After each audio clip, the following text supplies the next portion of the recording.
Well, Cool. welcome back to the Zeitcast, friends. I am so thrilled to have my dear friend Savannah Locke with me. Savannah, I was thinking about this the other day. Do you realize that you and Todd didn't y'all do one of the very first podcasts with me when it was Son of a Preacher Man? Didn't we do a live thing Yes.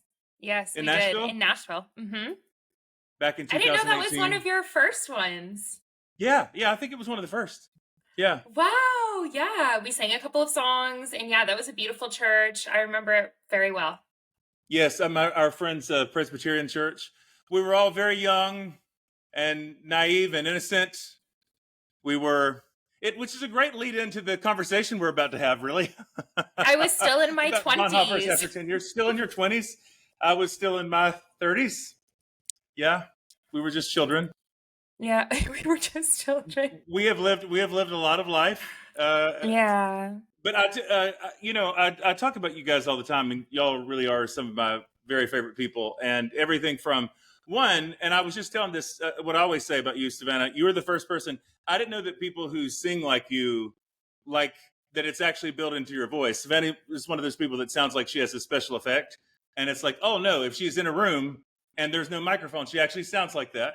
It's like built-in reverb. So that's so magical singer. But the reason I ask you to do this today is that we actually talk about lots of just regular stuff and fire questions and irrationally long voice memos to each other, that kind of thing. Yes.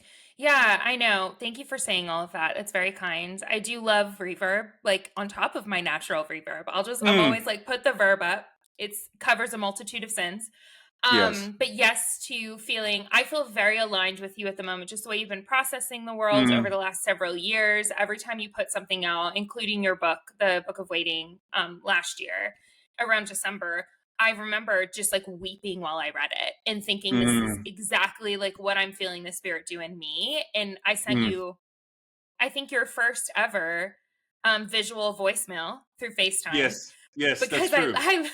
I left you a visual voicemail and I was like, hi, like you didn't answer, but I left you a video and you were like, how do I see the video? How'd you- Right, that's right. Yes, I really didn't know how, but you were but yeah, crying. I And it was was wonderful crying. because you were one of the 8 people to read the book. I mean, because, when you put out an Advent book 8 days into Advent, probably not the best timing. But But it that was book, such good timing for me. Like, mm, and for, I'm sure for whoever mm, else read it, but literally when I read it, I was like, yes, this is exactly, because December for me, which we haven't really gotten to talk like in detail. I've written some about it. December for me was like the pits. It was so mm. hard and so many things were converging in my life in negative ways. And I remember when you released it, like I instantly just went and like bought it and started reading because I just knew that there was going to be something to like literally Mhm. minister to me. And it did. So, yes to the Wow. 8 copies sold, yes to marketing it again this Advent. But like for me last year, it mattered so much. Well, that's really humbling, and I'm glad because I wrote it in such a fury. I actually felt like Yes. that time last year was such an emotional time for me, where I felt like there was something I needed to do with that storm that was in here. And it's kind of like, I don't care. I just have to get something out. I've never self-published anything before. It just felt like, so, it's just so humbling and gratifying that anybody else would receive it in the same spirit it was written. Because that's what I was feeling like, is it felt like something that was real time and kind of for the Yeah. moment and in the moment Yes. somehow. So, but speaking of being in the moment, which was, theoretically the zeitcast, as I'm kind of leaning back into this again, this whole idea of trying to capture something, the spirit of the moment. I, Yeah. I really do, Savannah. I love all the different kinds of content that you do, because there's such a I don't love the word balance. I feel like there's a better word here, but maybe it's integration. I feel like there's a vulnerability and there's an authenticity, but there's also a real attempt to grab onto something hopeful, like that's Mm, real, but that has substance, but that's hopeful. yeah. And that's one of the reasons I really wanted to be able to have this conversation with you, because Yeah. it's a wild time. The last 3 weeks feels like it's been a decade in and of itself, and Yeah. it really, like, when I really want to have a sense of kind of what do I think the spirit is saying in a season, not to be spooky, but you're one of the people I'm always kind of like, I wonder what Savannah's saying, because I feel like that's going to be a good gauge of what's actually Yeah. going on. I appreciate that. Yeah. And I think to your point, the last 3 weeks has felt like we're in a different world. I don't know. It Yeah. just feels like we keep on turning over in different worlds keep happening and we just have to keep adapting to them or something. Yeah. And yeah, and what we talked about, maybe we can just get started a little bit because I know that we want to get Absolutely. into this Bonhoeffer book that I have been promoting. If Yeah. the man was still alive, he would have hired me to be his promo team because I have sent this to everyone. And Mm. it's just this like little thing that he wrote called After 10 Years. And it was an account Mm. of the previous decade before 1942 and 1943. So like right around all of this like Hitler stuff. And for me, the reason why I was relating to it so much is because I was realizing that I grew up in this like very conservative Republican, Mm. thing where it's like you are Republican because you're Christian. And then like that's just how simple it Sure. is, right? And then like as I grow up, I'm like, okay, that's not true. But what I've realized in the last several years is as I've leaned in different directions where I'm more progressive than I obviously like grew up. Well, not obviously, but for me, I'm more progressive than when I grew up. I've realized that I have started to identify more with progressive people and progressive Mm. parties and progressive politics.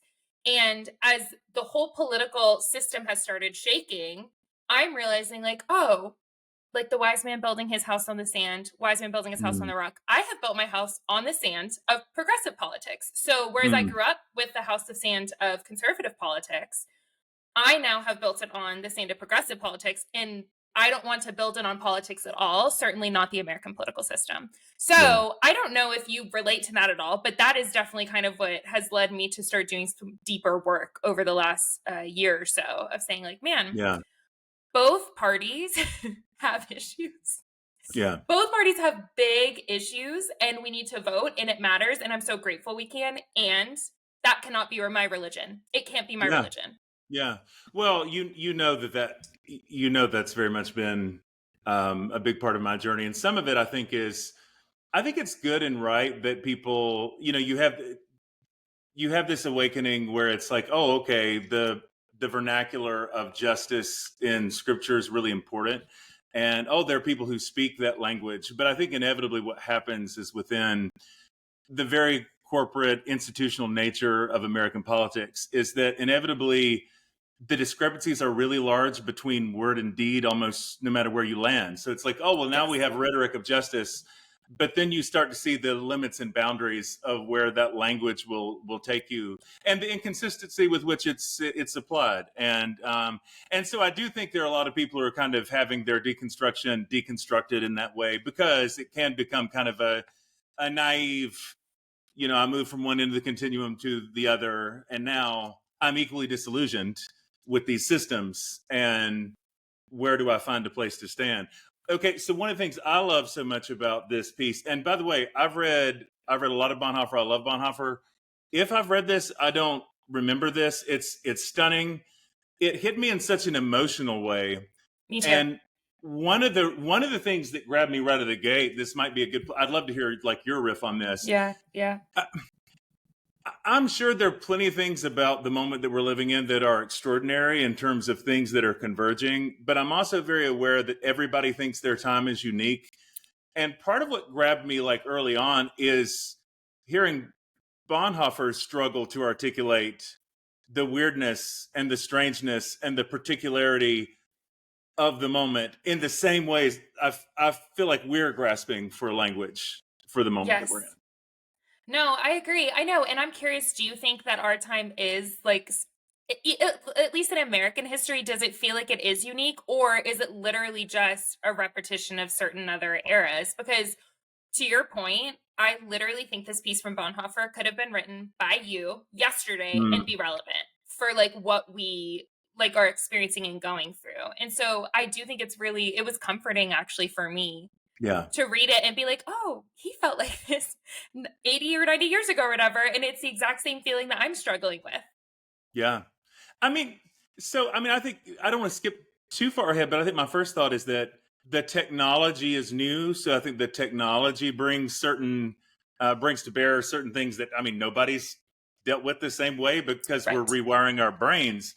But I think most of the rest of it, no, these are recurring patterns. And one of the things I feel like I'm cheating ahead here, but No, something go, that go. really struck me here is that it's one of the reasons why I get so bothered, I think, for as much as I think there is a good and right way to speak about sort of Christian apocalyptic stuff, when Yeah. people are utterly convinced that the moment that we're in or that they're in is the end of the world.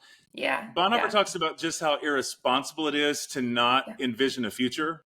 Yes. And that's Yes. what really scares me a lot right now, is that I feel like people are so hyped up on this, all these things converging mean the end of the world, which means they're not even imagining the possibility that there's a world that their children or their grandchildren or their great grandchildren will have to live in. And man, they're living like it. They're in a rental car, they're in a hotel room, and they're here for the night. Yep. And I think that's really dangerous, when people, Yes. when people are that convinced this moment is so weighted, it must be the last moment. Yes. I think that is such a good takeaway. And I mean, you grew up Pentecostal, right? Oh I yeah, did too. very. Yeah. Okay. So the Pentecostals are very into end of the world. Yes, So yes, like I grew up like with everything like Y2K being the end of the sure, world, like sure. the war in Iraq being the end of the world, like all kinds of prophecies of things where it was like I was constantly getting ready for this ending. And I Yes. do agree that the courage, it's like it deeply, deeply ministers to me. The courage to have faith that the future not only is going to happen, but that the Mm. future could be good Yeah, yeah, is so rare. Like, because nihilism is honestly just easier. absolutely, absolutely. Nihilism, and especially Bonhoeffer names that early on, just the kind of Yeah. sense of, what's that phrase that he uses about, because I literally just looked at that. The huge masquerade of evil has thrown all ethical concepts into confusion.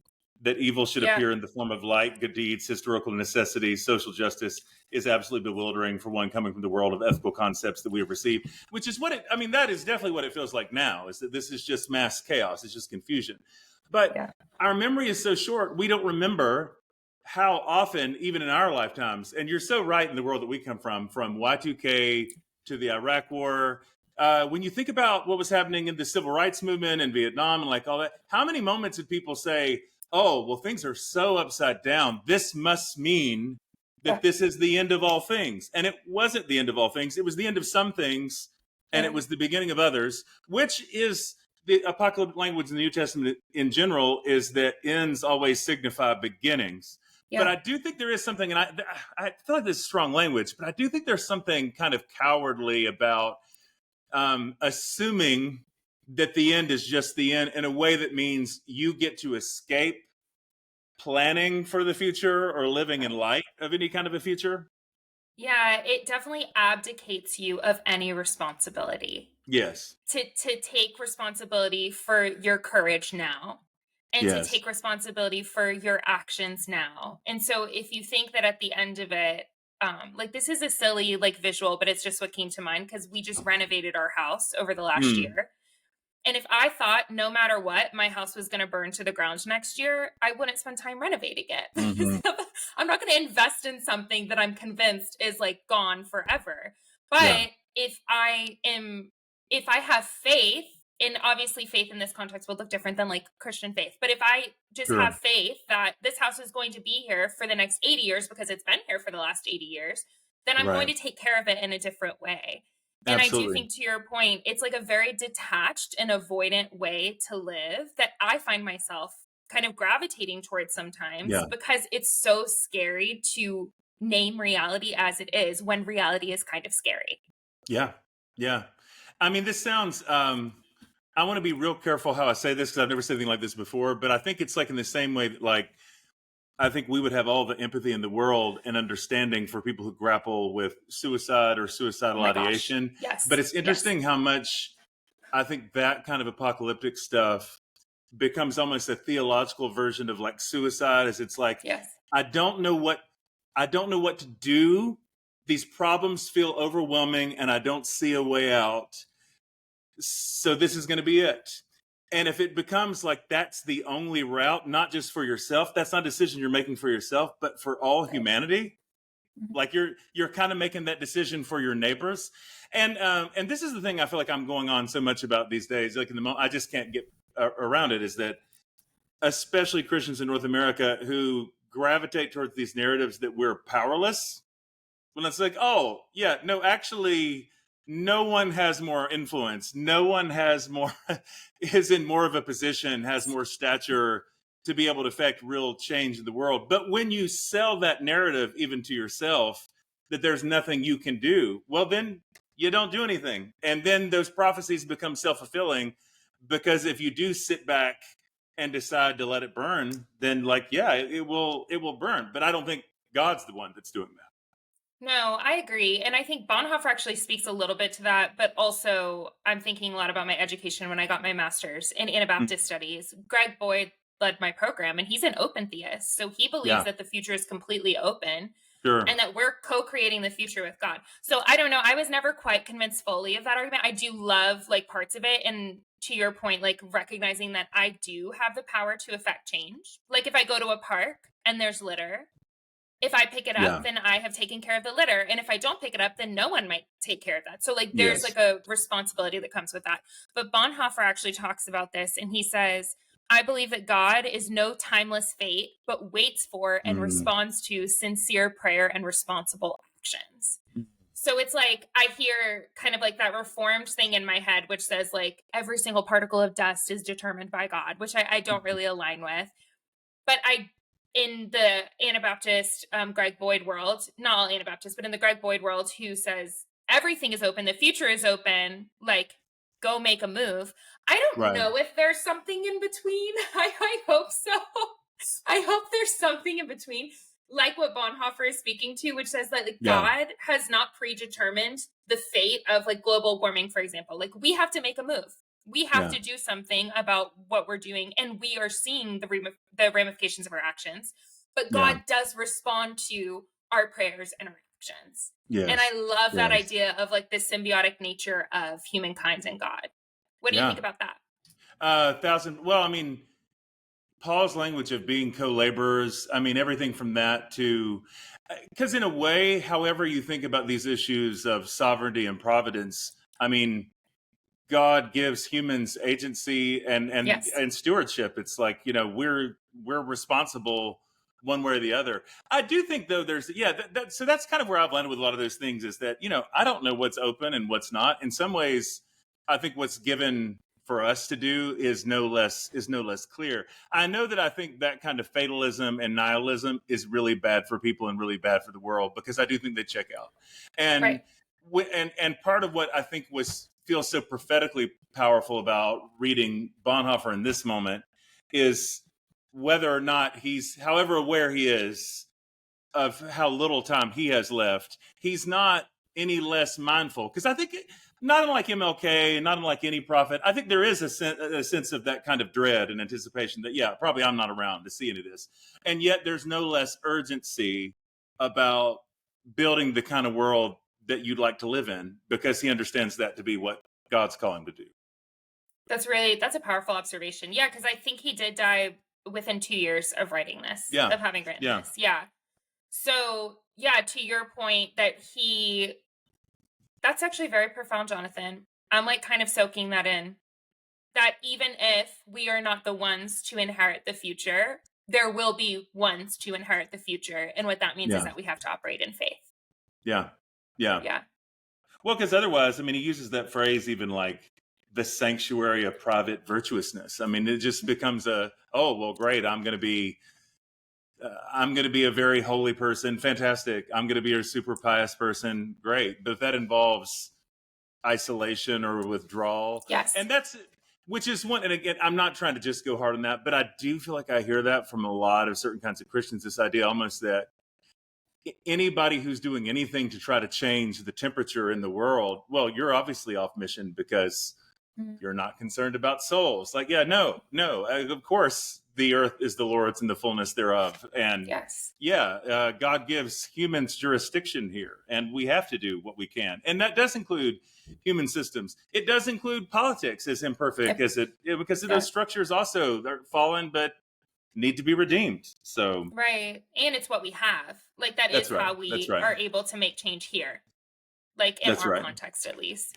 Yeah, something else I really loved too from Bonhoeffer's piece was talking about mistrust. I don't know if you remember Mm, that part, but he talked about how the air in which we live is so poisoned with mistrust that we almost die mm. from it. But Wow. where we Yeah. broke through the layer of mistrust, we were allowed to experience a trust hitherto utterly undreamed of. There, where we trust, we Mm. have learned to place our lives in the hands of others, contrary to all the Oof. ambiguities in which our acts and lives must exist. We have learned to trust without reserve. So I would love Mm. to just hear your thoughts on that. That really hit me as it relates to technology, because he didn't even have mistrust plus technology. He had Yeah. just mistrust and like the newspaper, and we Yeah. have mistrust plus social media. So I would love to hear that. What your thoughts are? Well, I think the thing that struck me most about it, Savannah, is this whole idea of placing that trust in others, because it's sort of in the abstract for Christians, it's somewhat easy to talk about placing your trust in God, but this idea that we have to put trust in other people. And Bonhoeffer always gets this. I mean, it's the beauty of a book like Life Together is that he's always Yeah. grappling with the idea that to be in community with God involves being in community face to face with other humans. And I think that's the challenge of the moment, is that there's so much disinformation and there's so many good reasons not to trust, that really it becomes so easy, because then kind of with their own silo, when we're sort of selecting all of our information and sources and like all that, we become our own arbiters of truth and don't necessarily have to trust anybody in particular. And I think there's a challenge in that of like, okay, what is, if trusting God means I actually have to put my life in the hands of others, then who are those others like that I'm going to trust? Because I think for a Yeah. lot of us, that's not very clear who those people are. Who is my neighbor? Especially when we're in an atmosphere where we're sort of constantly engineering more mistrust and suspicion of our neighbors. How Yeah. about for you? Yeah. What speaks to you there? I love that. I love those thoughts. That's really helpful for me in clarifying too, like recognizing that maybe some of the polarization we're experiencing is mistrust. Yeah, And I know that there's like division. We use the word division a lot, sure. but underneath that being like a lack of trust of our neighbor. Mm, I think about this a lot when Todd and I moved into this house. We live like in the country. We live in the butt crack of Tennessee. So like we are in a like we drive past Confederate flags to get to our mm, house. And I had preconceived notions of what these people might be like. yeah. And I already live like in a very conservative state of Tennessee. So I think I do a pretty good job. Like I don't have like dehumanization necessarily in me, Mm, but I do have like mistrust and distrust. sure. And I remember like the first day that our neighbors came by and they brought us a fruit basket because that's what you do Mm, in the country. And they started talking to us and realizing how nuanced and complicated all of our neighbors are and how lovely all of our neighbors are. And letting that dissolve some of my antagonism that I didn't mm, even realize that I had. That mm. ultimately, like, I really do, while I disagree with some of my neighbors, I would trust Yeah. them with my life. Yeah. And Yeah. that's good. Like, it's good to be able to have disagreements. And it's also good to be able to trust people who you do not agree with. That's Because I right. think That's for right. me, and maybe for a lot of people, it's like if we don't agree, then we're not on the same team. And if we're not on the Yeah. same team, then I can't trust you. But Yeah. like what even like my actual physical living space has taught me is Mm, actually I can trust these people and absolutely. they want my good. They like want me to Yeah. be a good neighbor. They want to be good neighbors. And I don't see eye Mm, to eye with them like about politics. Do you know what I mean? sure. Yeah. I don't know if that makes any sense, but that's kind of what comes to mind for Mm. me. That lands so deep, Savannah, because I think like, so my experience right now navigating between these two contexts of, on the one hand, in my role as director of the Center for Spiritual Life at DePauw, it's the most open-ended, diverse work I've ever done. I mean, we have an amazing imam, we have an amazing rabbi, our Buddhist students, our Hindu students, like I mean, all of that is so far beyond the scope of my early Pentecostal ministry, and it's wonderful. And I see so much beauty there and goodness there. And and I in the Book of Waiting, I talk a good bit about all that. But now, since November, since I've been pastoring a little Methodist church out in the country, Fillmore United Methodist Church, and 12 minutes from my door, but it's a town of 500 people. I'm almost certain. I think I've seen this somewhere. I think Fillmore is literally over 99% white. So Yeah. there is no, it's the least diverse place I've ever ministered.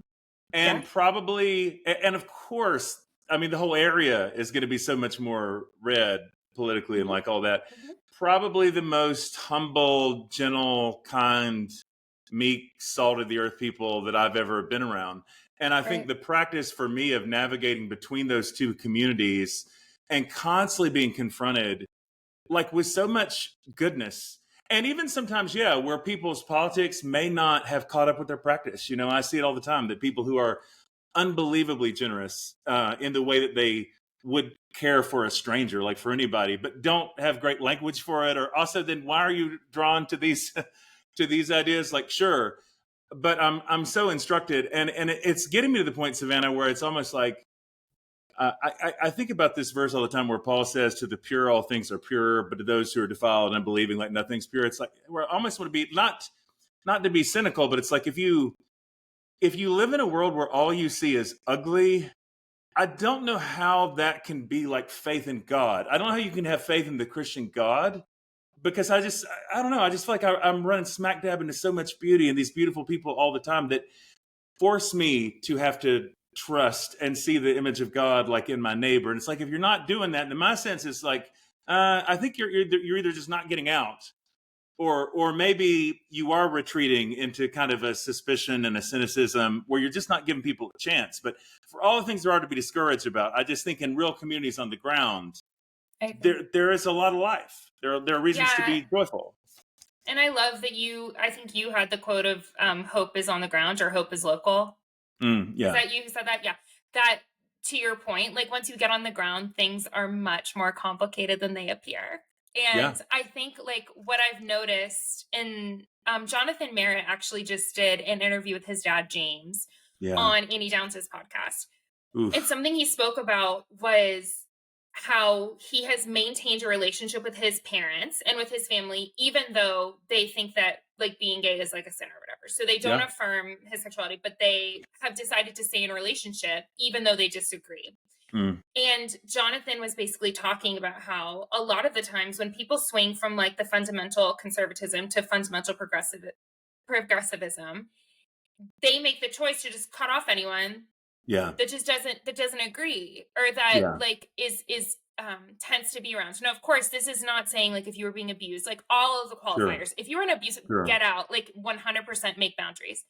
Absolutely. And I think that there's also a tendency on both sides of the fundamental spectrum to just be done with people that don't see eye to eye with Yes. you. Yes. And it is concerning to me how quickly I want to be like that, for sure. And I think Sure. that over, like, for me, and I've written about this in 2016 when Trump got elected, Mm, I realized that Trump was the first person in my life that I genuinely hated. mm, Like, I hated him. And I just remember looking at him and thinking, like, I like literally wishing that he was dead. And I had mm, never, and I've been literally abused in my life and never even felt that mm, towards my abuser. And I just felt so much animosity and hate. And I read this Dorothy J quote that said, "You only love God as much as the person you love the least." oof. And whenever I read that quote, I instantly heard the Holy Spirit be like, you love God as much as you love Donald Trump. Mm, And for me, like in 2016, I just made the choice, like, I am not going to hate my neighbor, not mm, even ones that right now I hate. Like, I like mm, literally just felt so like just angry inside. mm, And so for me, I began to unwind that in 2016. And I've even seen that to like in this election cycle. Like, I still have extremely strong opinions, like, and sure. strong convictions, but I do not have hate anymore. Yeah. And Mm, I do not have like that resentment that just starts to make you less human and starts to see mm, other people as less human. And I think that that's a little bit of what Bonhoeffer for me was getting to with the mistrust and the trust, yeah. and also the civil Yeah. courage. That civil courage part was amazing too, like acting with integrity towards your neighbor, like that even is the neighbor that you disagree with. So yeah. Absolutely. Savannah, thank you for sharing that so vulnerably. I mean, multiple times already, you've made me tear up. I mean, I just kind of, Oh, I preached a sermon earlier those days. It's not good, this whole story, but got me in a lot of trouble at the time but really it was from intended to be a sincerely humble confessional posture of realizing the way that I felt about Trump and felt like God was dealing with me about it. But I think the takeaway for some people was like, oh, you don't like Trump. Well, it's like, well, no, that wasn't the point. It was like more like I was trying to like, bring a thing into the light. But this is the thing with Yes. progressive people that I do want to gently push on these days, because it has nothing to do with moralism. It's not finger wagging. It's not like now, like, oh, you're being hateful. You don't sound very nice. It's like, no, I think this is the lesson that all great mystics across traditions learn. It's like, no, you can't let people control. You can't give them the levers of your soul in that way. If your own understanding gets darkened in that way, if you become bitter, if you become jaded, and ultimately, and all of my friends who are activists, I think, who are honest, this like bears out. It's why so many activists end up burning out and flaming out. It's because fighting injustice is such hard work anyway, because you're facing so many principalities and powers that are insurmountable. And if you're not able to find a way to love people, I think it's just not sustainable. I think you just get swallowed up in all of the bad. And that's the only thing I want to see people rescued from. It's not like, oh no, because you need to be nice to them or God will be angry or like whatever. It's like, no, because I don't want you to be in bondage to that. I don't want you to kind of get, because we do see over time that sort of fundamentalism, that sort of rigor, the really clean sense of like insiders, outsiders, really is just as toxic no matter which direction you apply it. That's just true. So It is. And I think like you use language of principalities and powers and the language of like insider outsider. And it reminds me of Walter Wank's The Powers That Be. Yes. Of like what he calls like the spirit of domination, or it's been a while since I've read it, but he talks about like how basically like principality and powers use the spirit of domination, and that's like a lot of times leads to violence, and how Christians want to respond to those injustices or the principalities with domination, but it's just not the way of Christ. And when I think about like what we're kind of talking about here, it strikes me that some of that might also just be domination. Like you literally want to dominate and power over people who you see as doing something wrong. But what it ultimately does is changes you into the very same thing that you're like wanting to not be. So I think about Jesus like dying on the cross too, in this context of like, Father, forgive them, they don't know what they're doing. Like the lack of antagonism in that, like the surrender to reality is really striking in that moment for me too. Yeah, and it's like it doesn't. I think it ultimately doesn't work. I think that way of domination just doesn't work. It doesn't sustain social change. Doesn't come out of that. It just doesn't. And I think it's kind of. It has to be something more subversive. And I think people are tasting that right now. That there's the power of joy and resistance, and that there are other ways of doing this that don't have to be so bitter. But I did, Savannah. I had to like that. I highlighted so many of these things, but one of the quotes I love so much, and it's so apropos for so much of this to me, but this talk of going down heroically in the face of unavoidable defeat is basically quite non-heroic because it does not dare to face the future. The ultimately responsible question is not how I extricate myself heroically from a situation, but how a coming generation is to go on living. Only from such a historically responsible question will fruitful solutions arise, however humiliating they may be for a moment. I mean, that's just incredible. Okay, yes, because I'm like hot after Elon Musk wanting to go to the moon and comparing that to God coming to Earth.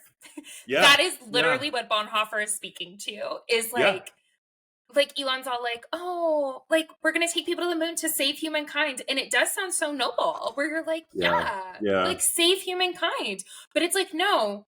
It's literally the opposite direction of how the spirit moves. The spirit is like, no, we're gonna like make something good out of this mess, and we're gonna redeem this chaos. That is so poignant and potent to what Bonhoeffer is talking about. I'm so happy you found that quote. It's the opposite of how the spirit moves, and yet it's the same as how a lot of the beam me up, Scotty, Jesus people think about this.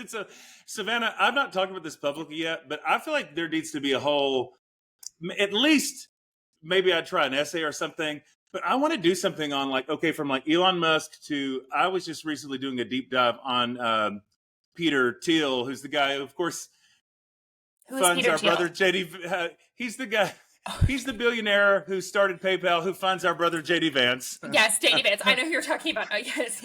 I did not bring out my eyeliner for this particular interview, but he funds JD and all these folks. And so Peter Thiel is Catholic, and he's fascinating because he's such a he's married to a man, like all these things that would seem kind of like more progressive, but he's a billionaire. And when you get down to like what is his theology, he has this, and I say this gently, perverse reading of Rene Girard.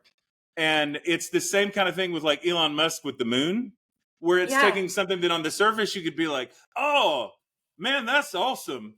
God can take us to the moon. Oh, look, he's using Girard. There's all this great Girardian theology. And it's like, no, because he has this weird, the people who have been historically scapegoated, people who are oppressed and marginalized, they're the ones who are doing all the scapegoating now, and therefore they're kind of the bad people.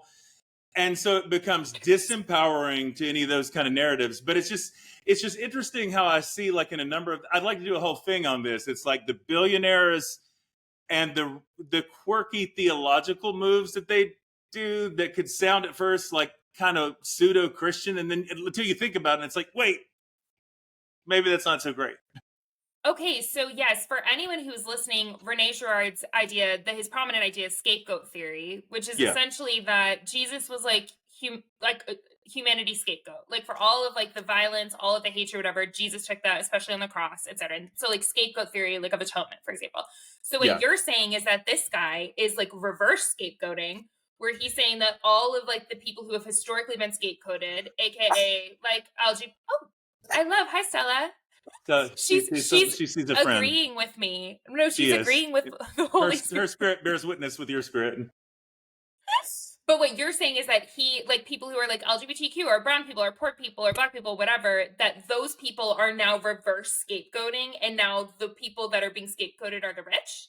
Yeah, and I think it is that, and I think the part of it, and I say this without judgment, but I'm I think a lot of repeating back to you. I don't know. Oh, of course, I, I think it's because Peter Thiel is a billionaire. I don't. He talks about Girard, but he actually talks very little about Jesus. So I think what he's doing is he wants to do a lot with mimetic theory. So like Girard's mimetic theory explains human rivalry and the kind of scapegoating mechanism. He's not doing much with Jesus and the cross because I don't think that helps his project. And because the other thing he's doing that's wild, that also again on the surface could sound like, oh, kind of cool, but really not, is I think that Peter Thiel is legitimately convinced that technology can save the world. And so the reason, because think about what it means even for a married gay man to be funding all these hyper right-wing politicians who are kind of radically against LGBT. Right, exactly. But it doesn't really matter because ultimately they're all big tech guys. And that's what he cares about because he believes big tech will save the world. And he talks about it in actually like eschatological kind of terms that like God, almost this like these salvific things can happen through the big tech empires. And I think he actually is convinced of that. Which I actually think a lot of big tech guys are convinced that technology can save. That is fascinating. I'm definitely going to be looking into that because I didn't realize that you were saying he was focused more on the mimetic part. Yeah. Which the way I understand it, and please teach me here, but the way I understand mimetic theory as it relates to Girard is that basically our desires are like imitations of other people's desires. That's right. Yeah. Right. And I think he's working that out. I think he cares about the political implications of it a lot more than the theological implications of it expressly, which is where, again, I haven't seen it. He talks about Girard all the time, but I've still not heard him do a whole lot with Jesus, really. I think it's like, but it just goes to show because, okay, and I'm really not trying to be hardcore here, but in the same way we joked before we started recording, Eric Metaxas writing a book on Bonhoeffer. To this minute, it is comic, and it's also like, but it's not. It's not. It's like it's still and the KKK has the MLK Friendship Award. Like what? It's like some kind of weird alternate reality, but it just goes to show, like, once you kind of cook up your thing. I mean, because what Metaxas does now, especially, is kind of this idea of like, well, Bonhoeffer stood up for the truth, just like these crazy right-wing conspiracy theories are truth. and we should stand up like Bonhoeffer did. Wait a second. This doesn't have anything to do with anything Bonhoeffer actually cared about or You've talked lost about. the pot. That's right. But you can abstract something of that like premise or a concept and kind of make it into whatever you want to. It's both hilarious and so terrifying at the same time. It really is. Okay, the visual that comes to mind for me for this, I don't know if you ever watched Friends, but there was this episode where Chandler and Ross and Joey started this game where they just like got bored one afternoon and they just started throwing the ball back and forth to each other. And they made it like 6 or 7 hours, and they were like made it into this huge thing because they like had gotten used to it. Chandler started joining and they all started making this game. Then Monica came in and she's super competitive, right? And so she comes in and she's like, I want to join the game. And then suddenly makes it less fun because she makes it into something that it never was before. And basically Monica joins this game. They all start throwing the ball. And then by the end, they want the ball to fall to the ground because they want the game to be over because Monica had come in and made it something it never was in the first place. Wow. And I always think about that episode whenever I think about things like this, but also like a Western view of Christianity.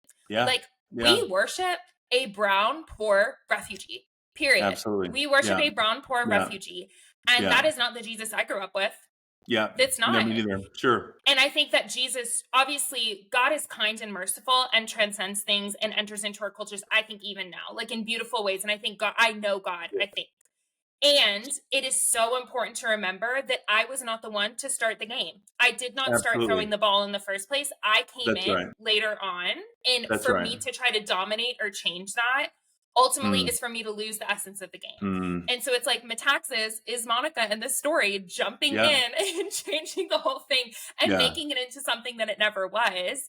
But just because of like for Monica it was competition. I don't know what Eric Metaxas' deal is, but I don't know what the undergirding idea behind him is. See, this is what Savannah, I need this energy in my life. I need this Friends metaphor to ground this. It's so, but it works for almost everything because, and I'm really trying not to go around just railing right now, but I'm in proximity still to so many sermons. I feel like there are a bunch of screaming about how nobody believes the Bible. They don't talk about the Bible. They don't talk about the name of Jesus. And this is the thing that I want to scream from the housetops all the time these days. It's like, okay, it reminds me of, and again, I'm not trying to just name check everybody, but so the evangelist, he's one of my favorites. Me and Chris Green and my friend Joel send memes back and forth a lot. Perry Stone is from your part of the country. Have you ever seen Perry Stone? Yeah. Uh-huh. So Perry Stone does a lot of like end times, and he's the Noah code and this and that. But Perry Stone will always throw out these things like, I've spent 75,000 hours studying the end times. It's like, if you spend 75,000 hours studying the flatness of the earth, that's great. The premise is still wrong, and that is not getting you any closer to anywhere good. And this is what I feel about so much of like preaching, teaching, Christian theology. I can even see on Twitter or whatever. It's like, that's awesome that it's chock full of Bible verses taken massively out of context that fundamentally misrepresent the core identity of Jesus, the overarching story and what it means. Like, if you get all that wrong, doesn't really matter how many verses you stack up. It doesn't take you anywhere. Yeah. Oh, that's so good. And that is exactly, you can take that Friends metaphor because I feel like it really does fit with that. Because it's like the game that Monica was playing at the end was not the game that they started. Yeah. And you can turn it into anything you want. Yeah, you literally can turn it into anything you want. And you ultimately rob it from the people who it belonged to first. And I remember Willie Jennings talked about this in my final lecture in grad school. He gave like this series of lectures at my school. And he said that one of the most important things for white American Christians to remember is that we were grafted in. Like people do not get grafted into our story. We were grafted into Jesus's story, and we were grafted into a Jewish story. And what that means is that we need to come in humbly and not with that power over domination, and instead accept this inherited faith that we've been given without trying to like make it something that it never was or that it's not. And that's such a different posture when you even understand it as a story you have been given. We don't control it. We don't own it. We don't have a copyright on it. It's a story we've been given that we don't. Savannah, I wanted to ask you about just a couple of these quotes. I truly, you love this piece and you turned me on to it. I really just want to hear your riff, just anywhere you want to go on this. What do you do with this? Because I thought this bit was stunning. Against stupidity, we are defenseless. Neither protest nor the use of force accomplish anything here. Reasons fall on deaf ears. Facts that contradict one's prejudgment simply need not be believed. In such moments, the stupid person even becomes critical. And when facts are irrefutable, they're just pushed aside as inconsequential, as incidental. In all this, the stupid person, in contrast to the malicious one, is utterly self satisfied and being easily irritated becomes dangerous by going on the attack. For that reason, greater caution is called for when dealing with a stupid person than with a malicious one. Never again will we try to persuade the stupid person with reasons, for it is senseless and dangerous. What do you do with that quote, Savannah? Jonathan, I was like, I mean, I truly am like, that's even like a little, like, it's harsher than maybe the angle I would have gone at, but Sure. that's how I feel about it. But it's so true. And I think, so for me, and I reached out to you a couple of months ago because I was like, some of these people on the internet are so convincing that Sure. they're like 100% right. But like, Yeah. I so don't see things the way they do. And I so don't see Jesus in what they're doing. But they're so convincing that like, it makes me wonder, like, am I the crazy one? And I remember Absolutely. reaching out to you being like, do you ever struggle wondering if like you're totally crazy? Yeah. And for me, like my groundedness always comes back to like the Sermon on the Mount. Like that's kind of what my groundedness comes back to, where it's like, who is Jesus? What is Jesus like? And what does Jesus want us to be like? Like I think about the Sermon of so like peacemaking and like humility and meekness. And then the fruit of the Spirit, obviously. And so for me, that grounds me in terms of like dealing with what he calls stupidity. I probably wouldn't have named it that, but I don't know if there's a better way of putting it. Ridiculousness. I'll call it ridiculousness, where it's like some people like on Twitter are just ridiculous. Like they're being ridiculous. Sure. And they're doing it because they get clicks and then they get money. And then they get invited to conferences, and then their speaker's fee goes up because they're in higher demand, and they just keep on promoting ridiculousness that I don't even know if they believe. Truly. Oh, I think they often don't. Because it's so cuckoo. Yeah. But I think it's almost like this like mass gaslighting or something, where it's like they're so like unwilling to face facts or reality. And I even saw like a journalist. I don't even know if this person is actually a journalist, but they wrote a book. Basically calling out a bunch of different like pastors and preachers. And a lot of these pastors and preachers made videos and essays responding back saying why they were being misrepresented in her book. Oh, sure. Yeah. With like facts, like literally these pastors and preachers were giving like straight up facts. And this journalist's response was just, that's not true. Like, but she was saying that to like a real fact, like just saying that's not true. And it makes you like question all of reality. Yeah. In a way that is difficult to even negotiate with. So I do think that there's wisdom in saying like, just shake the dust off your feet and leave. Yeah. Because there's nothing you can really do. But yeah, what language would you put around? I hope that stupid is so harsh. Is there any better language? Stupid is harsh, but I tell you something you brought up there, Savannah. And again, I won't continue to name names, but even bringing up that particular author, there are some people. And I don't say this often because I just think it's not a helpful observation. And I don't go around generally like judging people's souls. But I do think we have bad actors. And I'm not even sure what the right words are for that. I think about that about the worship leader from California. He's a bad actor. He's disingenuous. I don't think he believes it. I think it's a cynical grift. I think it's a knowing con. And I think so too. You know, I think it's like at some point, which to me is like, I really struggle with that when it's like, no, I think there is some degree of awareness of what you're doing in a way that I find like really frightening. But what is stupid in terms of like what is ignorant versus at what point are you just sort of choosing not to see? I don't know. I do think though, and there's a fine line here. As much as the world, to Jonathan Merritt's point, the world moves forward from conversation, and I love people staying in relationship, and we don't give up on our people, and like all those kinds of things. And yet, I also think there are times and moments where, for the sake of your own sanity, you need to walk away because Yes. you're not doing any good, um, and you're just making yourself crazy. I love, Savannah, by the way, that you asked me the question you did a couple months ago, not only because I'm the sort of person that's still asking it, but Yeah. also, Savannah, I really wonder, like, what happens to us if we ever stop asking that question? What if you're never the person who is ever even willing to think, well, what if I'm the problem? What if I'm the one who's not getting it? Like, because I think Yeah. once you become that person that's not willing to be self-critical and you don't look hard at your own ideas. So I actually, even though I find it disorienting, I still find it weirdly encouraging when I spiral like that, where I'm like, yeah, I'd like to think that's because I still care about the thing beneath the thing. I care about what's real. I care about truth and whether or not I'm in it. And I don't, you know what I mean? And I want to look in the mirror in a way that's honest, you know? So, but I love that you Yeah. did that. It's like, yeah, I had a conversation last night. Now I'm thinking, like, wait a second, could I be the one that's the problem Yeah, here? could I be the one that's upside down? Yeah, I love that, and I do think that that's a very charitable way of looking at it, like, that it's just keeping you on your toes and keeping you Yeah. humble and trying to be critical of your own ideas, and I think, maybe a word that I would put around it based on what you just said, would instead of stupid, if we say, like, crystallized.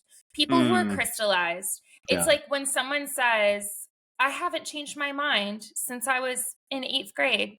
Or Right. and I've heard people say that, like, about, like, "I haven't Sure. changed my mind, or I haven't changed what I thought. I thought the same thing for 20 years," or whatever. Yeah. Like, I think sometimes with people like that, it's very difficult to make room and headway with Absolutely. them, Absolutely. in any direction, to be honest, because it's just like talking to a character instead of an actual person. And so I think for me, like, what Bonhoeffer was kind of getting to was, like, don't waste your time, and I do agree with Yeah. that. Like, Yeah. I do think that the Holy Spirit is doing more work underneath the surface than we could ever realize, and we can't rush that. That's right. Like, That's right. experience is a really good teacher, and I think, like, a Yeah. lot of the times people have to go through it on their own before they're gonna be willing to Yeah. change their minds, before Yeah. they're gonna be willing, including myself. Like, I'm not Sure. excluding myself from that.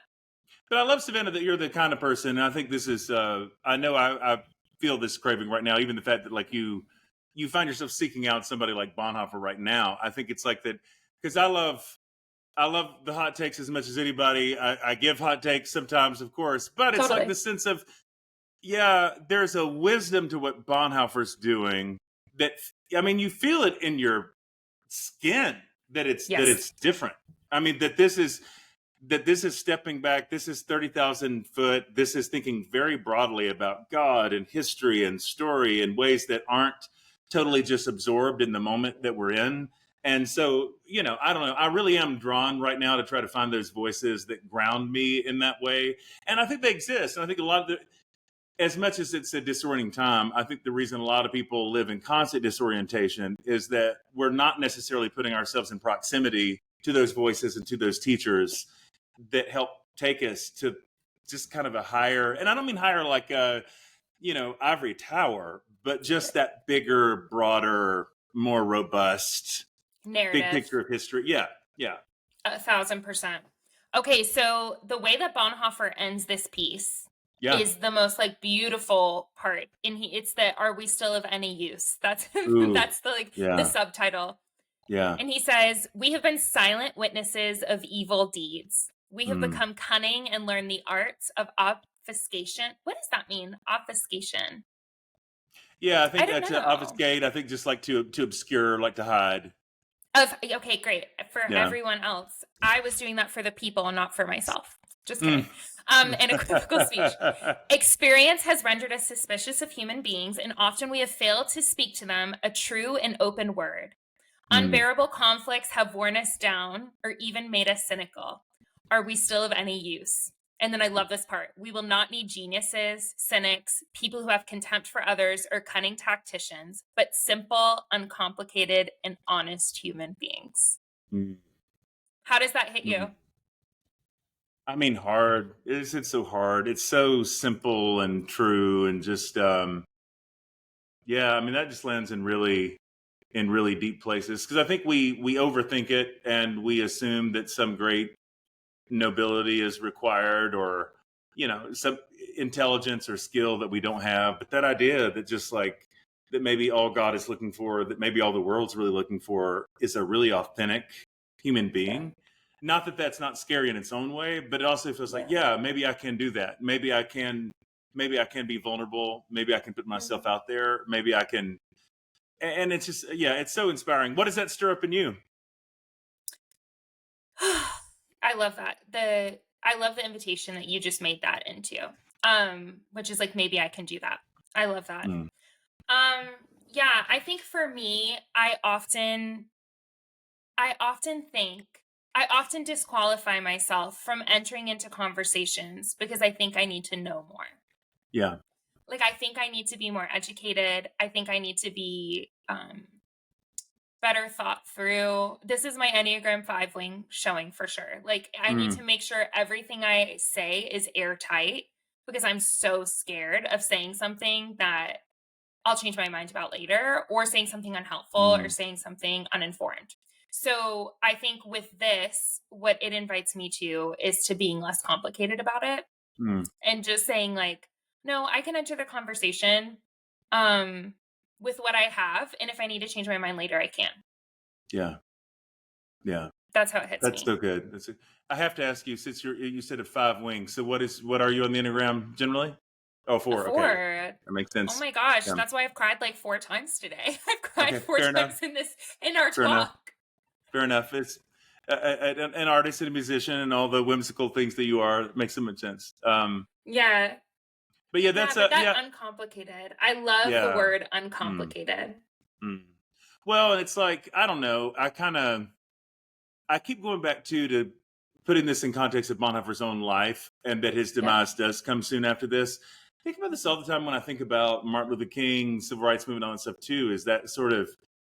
I think at some point you have to, and this is the both and, is that because Bonhoeffer does call us to imagine a future. You Yep. have to be future oriented. I think that kingdom come, that will be done on earth as it is in heaven. Is future oriented. You've got to be able to live in a good future. And at the same time, I think we have to let go of any maybe we don't win. You know what? Mm, Maybe I don't. Maybe I don't. Maybe I don't see the promised land. Maybe this right. doesn't happen in my lifetime. Mhm. Maybe the empire crumbles and it has to. So what? Does that really change my obligation? Does that really change what the invitation is for me in this moment? Because I think so long as Right. we feel like we have to be able to really concretely see how it's Yeah. going to all work out. I love that about it. It's like the simplicity of just that kind of invitation to be a witness. It's like, yeah, here's what you can do.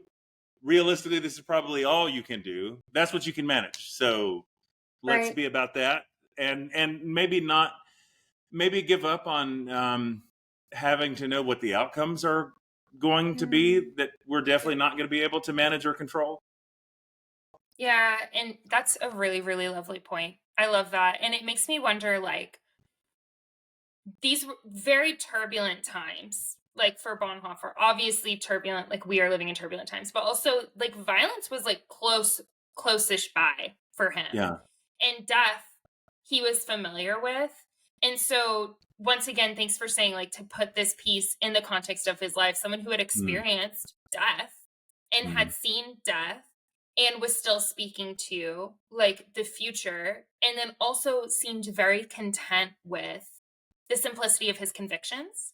yeah. Like there he's obviously brilliant, but also like a lot of these points, Jonathan, are so basic. Like Absolutely. so Yeah. many of these points are so basic and timeless. Yeah. And I think like I hope all of this ends up making sense, but we are very protected, like or I am, and a lot of my friends and I think a lot of Americans are very protected from like the realities of death. like Absolutely. like we just Yeah. act like it's not Yeah. happening. And it's like, oh, it Yeah. will never happen to me. And like I actually think that we're like afraid that if like we have to like come face to face with it. And I Mm, was even listening to this podcast of a guy who has traced how people have like grieved from death and how much it has changed over the last like 1,000 years.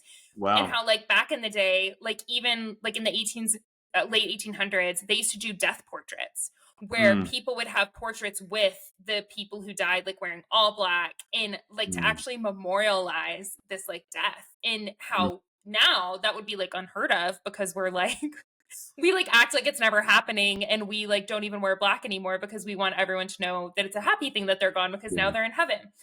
Yeah. And I think that that has actually made, in some ways, us more frantic when it comes to both the future and the present. Because Mm. there's like this frantic, like, ignorance to what reality is, which is that like we're all going to die. Yeah. We're all of us are going to die.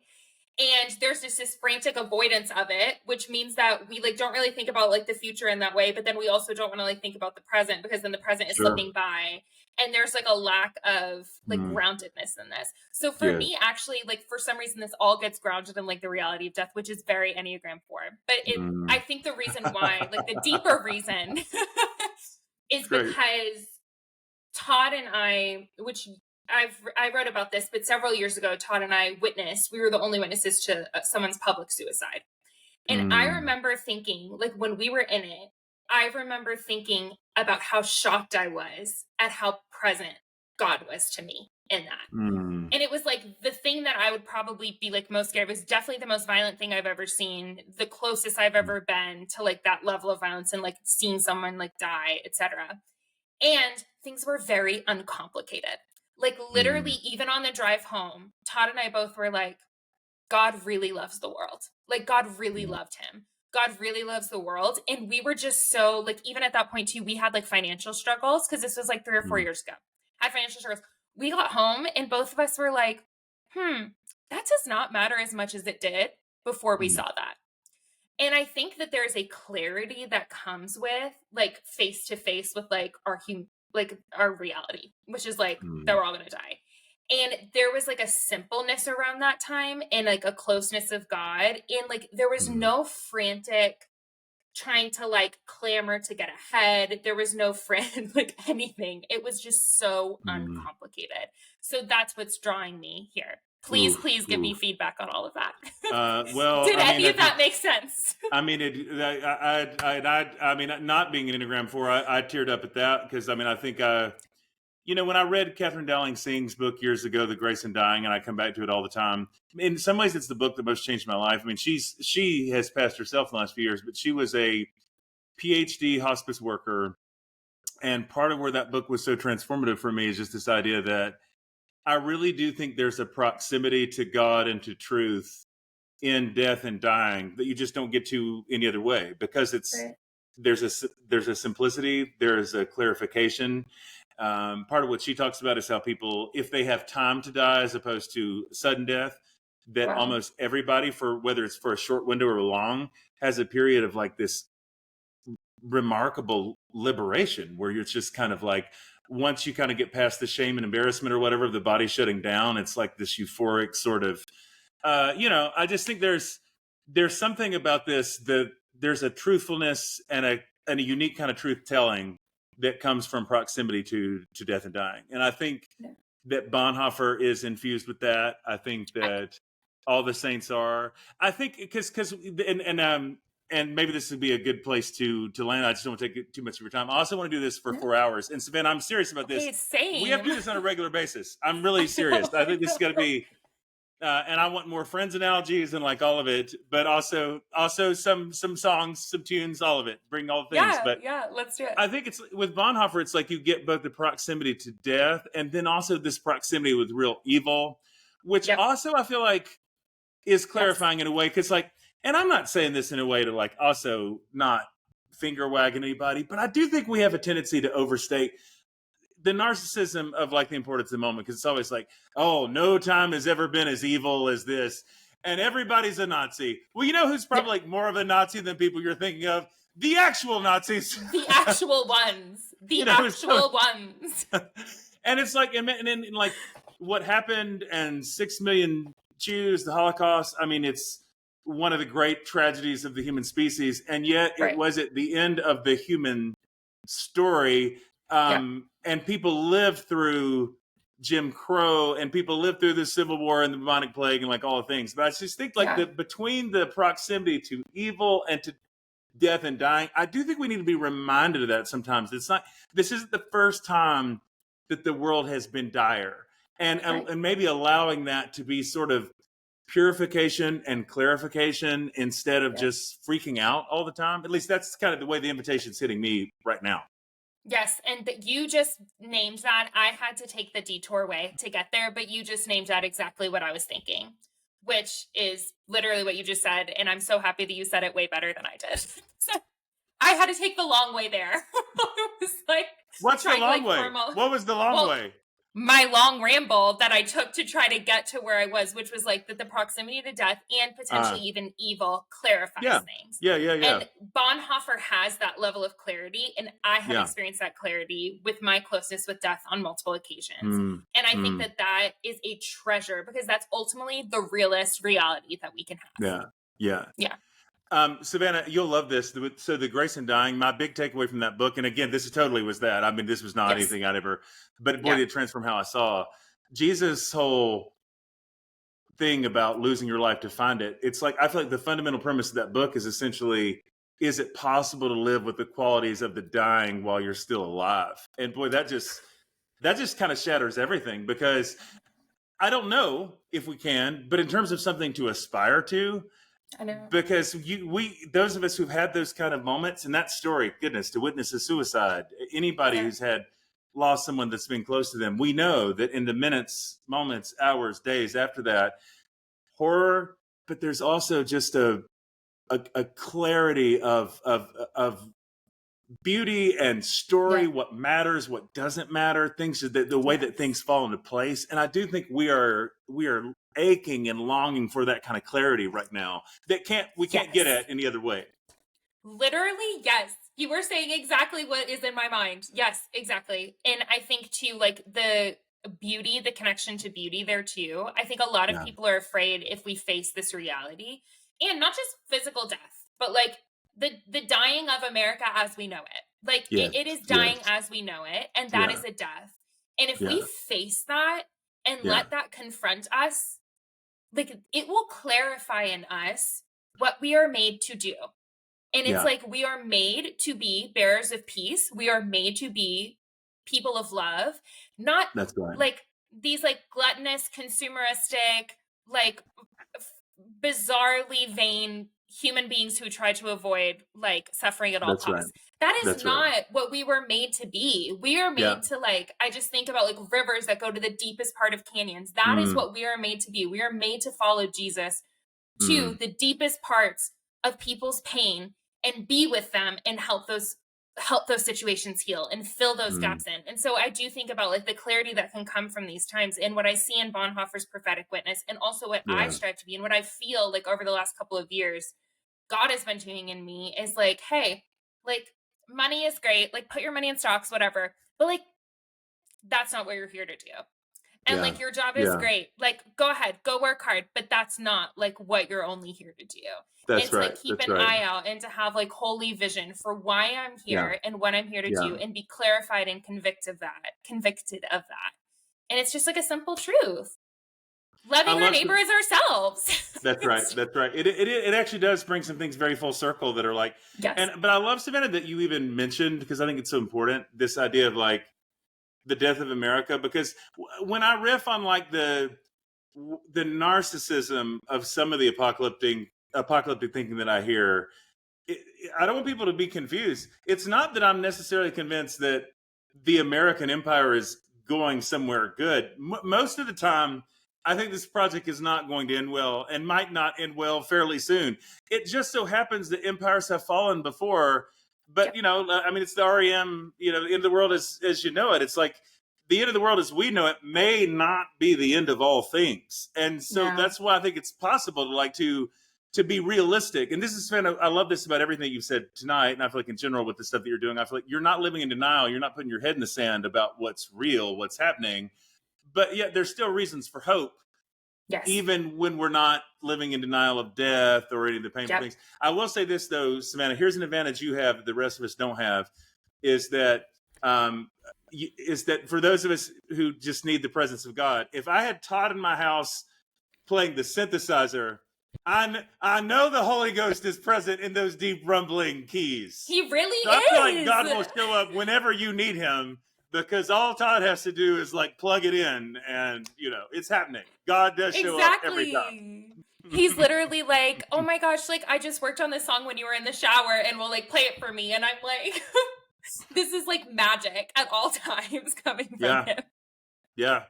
It's If I true. could, It if is I an could play a advantage. synthesizer, I would just sit around and like just do that and just soak in the vibes and not leave my house. That's all I would do. It's That's the but Holy Spirit's he's like there. but he's building fences and stuff too because like of Yeah. course he is. Because of That's course he amazing. is. Yes. Oh my gosh. Well, yes, we do need to do this all the time because there's even more in the Bonhoeffer piece, and I want everyone to go read it. It's called After Yes. 10 Years. You need to go get it. What's the best way? Just to should people just Google the title because I feel like this is available out there as like a PDF. If not, Savannah will text it to you. Listen, I did take screenshots of each page and sent it to my friends. So if you find me on Yes. Instagram, I'll send it to you. I will That's so send great. you this That's piece. great. That's right. We said before that the real Metaxas Bonhoeffer might care, but the real Bonhoeffer wouldn't. He'd be fine. He's like it's Dietrich, like, Dietrich is cheering me on from the third yes, dimension. yes, I like yes, trust him. yes. Take my words. You are they useful? Can they be useful? He is. I feel his blessing, the cloud of saints. I feel his blessing being okay with me taking Yep. pictures of this. Yep. I feel like the cloud of witnesses is for this is holy This copyright moment. Yes, infringement. exactly. Yes, that's right. Yes. Are you sending I love out it. singles, Savannah? Or are you also send out songs for the people? Well, I guess Yes. Spotify does that anyway, so it kind For of free. yeah. Yes. So It's true. It's true. thank you so much for this time, my friend. It's been unbelievable. So good. I do hope everybody will read this Bonhoeffer piece because I think it is it's what so we need in this short. moment. Yes. Go read it. Do you have anything else you want to leave the people with? I mean, since Todd's not here on the keys, I mean, I told you we could do like a Larnell and Sandy Patty things, but if you need more than wonderful, or I've just seen Jesus. Literally, I wish that I had the guts to do that. I will say that next time, I promise you, Todd will be here. We will make time, and I will sing a couple of songs for sure. Okay. 2 or 3 will gather, and and God will be with us. And that'll be Todd will be with us. 2 or 3 will gather, and Todd will be in the midst. Sometimes I do replace Bible verses, and whenever it says God, I'll say Todd because it's just funny. Yeah, it's funny, and then also those deep scents just simulate the presence of God. So I just feel like it's like in the beginning, a Sinai experience. This will take you right there. A Sinai experience. That's so funny. Yes. I love it. Awesome. So good, my friend. Thank you so much for doing this. Yes, absolutely. We'll talk to you soon. Bye. Take care.